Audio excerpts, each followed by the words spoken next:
Alright, what is up guys? Fat Moose coming here at you with a little commentary.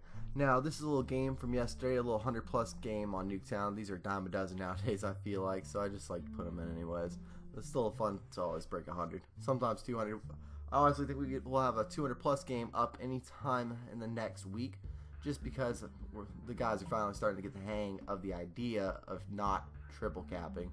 I mean, when we play domination, we usually like to just literally dominate the teams, especially in hardcore domination where we're triple capping, basically getting the spawns down and just doing the normal.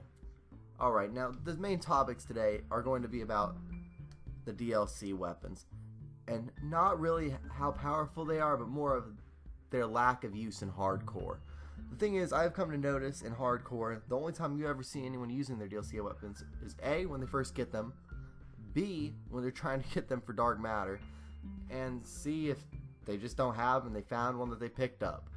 Other than that, I have come to see that no one likes to use anything. Originally, we were all stoked in hardcore, or even the core players, to see that we got that new submachine gun, that we got new assault rifles, that we got all these new guns. And the only one I really see in heavy use all the time is probably the Marshall pistols, with its use being as a great secondary.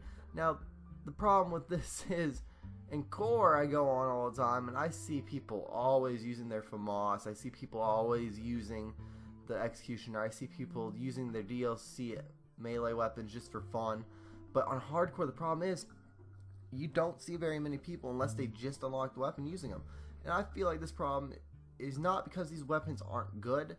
They're just not meant for hardcore. With the HG40, the main problem being that you just can't seem to get the kills as fast as you need them. I mean, with rapid fire, it does improve it and make it quite the gun, but still, the sound it makes on the gun makes you a target from across the map. People hear you shooting silencer or not across the map just because of this unique sound this gun makes.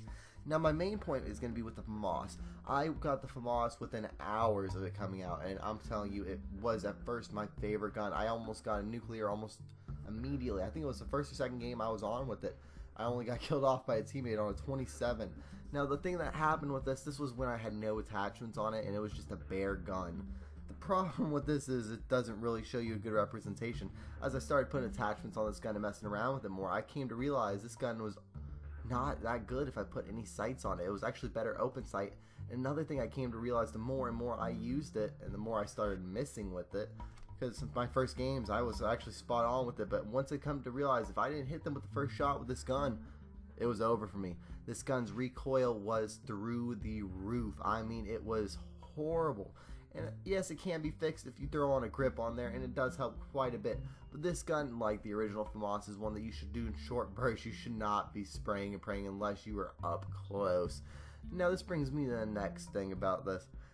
And I think almost everyone is running into this problem. Even now that we have the free weapon bribes and the contracts that we're going to be getting more weapon bribes, I'm assuming.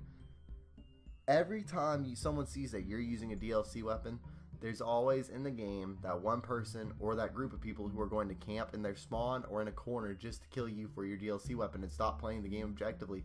This is actually taking a lot of fun out of the game sometimes, especially when you're on Nuketown and you see 6 of them in the back of their spawn not leaving just because they want to take your weapon. This has happened a couple of times to me lately. Not usually a big problem, but sometimes, I mean, you can just literally triple cap on Nuketown because they won't move because they want your weapon. And it does happen time to time, and it is an annoyance. Now, this is not something we can really change, but it is a problem I always see with the DLC weapons. Now, everyone, I hope you have enjoyed this video so far. It is one of my first cut commentaries, and I have a side note too. For anyone who's seen that Mountain Dew, that's going to make me sound like that, has had the voting thing on for the Pitch Black or the Baja Blast, I believe everyone should be voting for the Pitch Black Mountain Dew. This is my reasoning real fast before we end this. It's because, guys, you can get Baja Blast anywhere still. Pitch Black was one of my favorite Mountain Dews growing up as a kid, and now that it's back, I'd like to see it stay. So please tweet out and vote for Pitch Black Mountain Dew, guys. And as always, stay moosey and have a good day.